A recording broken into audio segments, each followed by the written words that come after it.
नमस्कार, स्वागत है आप सभी का। आप देख रहे हैं जीडीएस ऑफिशियल। यहाँ पे आपको ग्रामीण डाक सेवक, डिपार्टमेंट ऑफ पोस्ट और जितने भी बड़ी वैकेंसीज में जॉब्स आती है उसके सारे अपडेट्स मिलते हैं। चैनल को ज़रूर सब्सक्राइब कर दीजिए। जीडीएस यानी ग्रामीण डाक सेवक, डिपार्टमेंट ऑफ पोस्ट में जो काम करता है उसका जो एलिजिबिलिटी क्राइटेरिया है उसमें बदलाव आया है। भर्ती के प्रोसेस में कुछ बदलाव आए हैं। इसको जानने के लिए आप आगे वीडियो देखते रहिए। सबसे पहले बता दें, एज सेम रहेगा, एज में कोई बदलाव नहीं रखा गया है। एजुकेशनल क्वालिफिकेशन भी सेम है, 10th पास होना चाहिए, चाहे आपका बोर्ड जो भी हो। पर 10th में आपके जो है 2 सब्जेक्ट्स कंपलसरी होने चाहिए, वो है दोस्तों इंग्लिश और मैथ्स। जो बदलाव आया है, लोकल लैंग्वेज का एक बड़ा बदलाव आया है। 10th में आपका लोकल लैंग्वेज होना चाहिए। इसके बारे में थोड़ा सा डिस्क्रिप्शन में अभी आपको बता दें। इस बार रिक्रूटमेंट में ऐसा हुआ, लोगों ने देखा कि जो ग्रामीण डाक सेवक है उन्होंने दूसरे स्टेट्स में भर दिए और वहाँ पे जाके जो लोकल लैंग्वेज है वो नहीं जानते।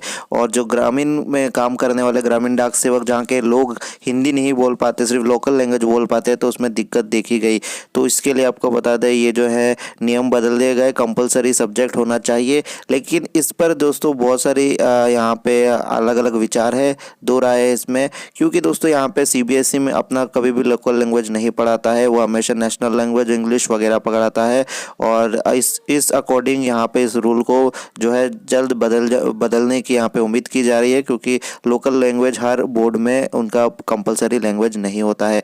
नेक्स्ट में आते हैं, आपको बता दें दोस्तों, बेसिक कंप्यूटर नॉलेज जो है दोस्तों उसमें कोई बदलाव नहीं किया गया है। यानी आपके पास सर्टिफिकेट एक कंप्यूटर कोर्स होना चाहिए, जिसका दोस्तों नाम कुछ भी हो सकता है, या तो डिप्लोमा इन कंप्यूटर एप्लीकेशन या तो बेसिक कोर्स, ऐसा कुछ होना चाहिए आपके पास, जिसमें आपको जो है एमएस ऑफिस की सारी जानकारी दी गई हो, जिसमें आपने एक्सेल प्रैक्टिस किया हो, जिसमें आपको सारी जानकारी कंप्यूटर की बेसिक हो। अगर आपका सर्टिफिकेट नहीं है और आपने 12th में कंप्यूटर साइंस लिया था या ग्रेजुएशन लेवल में आपका कोई कंप्यूटर का सब्जेक्ट था, तो कोई सर्टिफिकेट की ज़रूरत नहीं है। लेकिन वो जो आपने सब्जेक्ट पढ़ा था उसका एक अलग से सर्टिफिकेट होना चाहिए।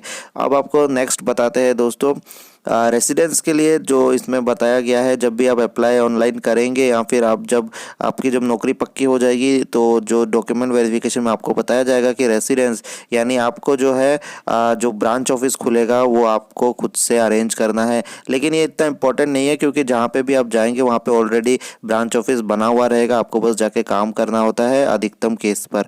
अब आपको बताते हैं नेक्स्ट जो रूल है वो है एडुकेट मीन्स ऑफ लाइवलीहुड, यानी आपका जो है पैसे कमाने का और भी सोर्सेस होना चाहिए। जैसा कि आपको पता है जीडीएस की तनख्वाह जो है 10,000 है और 10 से 15,000 के रेंज में आता है ग्रामीण डाक सेवक का सैलरी। तो ये जो रूल थे जीडीएस रूल के अकॉर्डिंग एक जो है सोर्स और होना चाहिए, जिससे ज़िंदगी परिवार चला सके। अब आते हैं सिक्योरिटी बॉन्ड पर, जो काफ़ी इम्पोर्टेंट है, क्योंकि कई लोगों को लगता है ये जो है एक तरह से घपला किया जाता है। अब सिक्योरिटी बॉन्ड जो होता है दोस्तों, आप जब जैसे ही आप ज्वाइनिंग करेंगे, यानी डॉक्यूमेंट वेरिफिकेशन के बाद और ज्वाइनिंग से पहले आपको ये देना पड़ता है। जो बीपीएम के लिए 25,000 होता है, और जो ए बीपीएम होता है, ए बीपीएम यानी जीडीएस अदर कैटेगरी है, जैसे कि GDS mail deliverer, mail carrier और स्टैम्प वेंडर, ये सारे जितने भी पोस्ट हैं उनको 10,000 देने होते हैं, जो कि आप जब नौकरी छोड़ते हैं तो आपको वापस मिल जाता है। एक सिक्योरिटी अमाउंट इसे इसलिए कहते हैं ताकि आपने अगर कोई भी यहाँ पे कोई भी चीज़ें ऐसे की जो कि इलीगल है, तो वहाँ से आपका पैसा काटा जाएगा। जैसे कि आपको पता है बड़े बड़े अमाउंट आते हैं, ट्रांसफ़र करने होते हैं, डिलीवर करने होते हैं, उसमें से अगर पाया जाता है आपको दोषी, तो उसमें से काट सके इसीलिए रखा जाता है, वो आपको दे दिया जाएगा। तो ये कुछ नियम है जिसमें बदलाव आए हैं। और आपको बता दें दोस्तों कि ये जो सबसे बड़ा चेंज आया है वो है कंपलसरी सब्जेक्ट्स में, जो कि मैथ्स और इंग्लिश 10th में होना ही चाहिए। और दूसरा बड़ा जो बदलाव आया है वो है दोस्तों जो कंपलसरी लैंग्वेज कर दिया गया है, क्योंकि सीबीएसई और ऐसी बोर्ड्स जो है अपने लोकल लैंग्वेज जो है रीजन की वो नहीं पढ़ाता है, सभी लैंग्वेज को लेकर डील करता है। तो आपको बता दें, इस तरह के अपडेट्स और कहीं पे नहीं मिलेंगी। कोई भी नया जॉब आता है हाई वैकेंसीज में तो हम आपको बताएंगे, आपको बस चैनल सब्सक्राइब कर लेना है। धन्यवाद।